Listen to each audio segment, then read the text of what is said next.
Each year, the town budgets and plans summer road maintenance on both primary and residential streets through the Pavement Maintenance Program. While roadwork can be an inconvenience, we do this to extend the life of the roads and help us get the most out of our investment in infrastructure. Road maintenance season starts in the spring and runs through the fall. Each year, the PMP crews identify several primary roads around town that need the most work. Staff presents the proposal and budget to the town council for approval.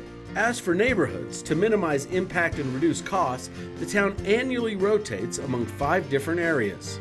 To help you manage your way around the cone zones, head to crgov.com/PMP. There you will find the 5-year rotation and a current schedule. Plus, be sure to check out your mailbox or front door. We will be sure to let you know when we will be on your street.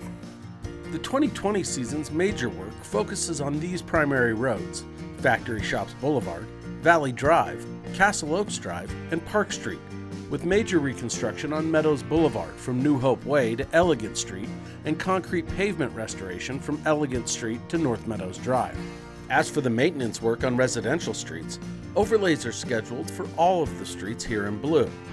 Crack seal maintenance is happening in a number of areas appearing here in yellow, including downtown, Red Hawk Ridge, Oakwood Drive, and the Woodlands.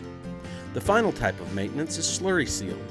This is usually a 3-step process. However, due to COVID-19, Town Council voted to reduce PMP costs by $1.3 million by cutting the final stage of slurry seal.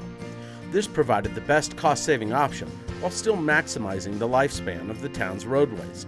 There will still be curb and gutter repairs and crack and seal asphalt overlays, but the final seal in the fall will not take place.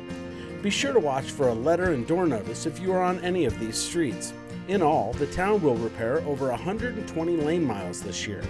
If you have any questions, email us at roads@crgov.com. Thanks for your patience and for watching out for workers' safety as you drive through the cone zones.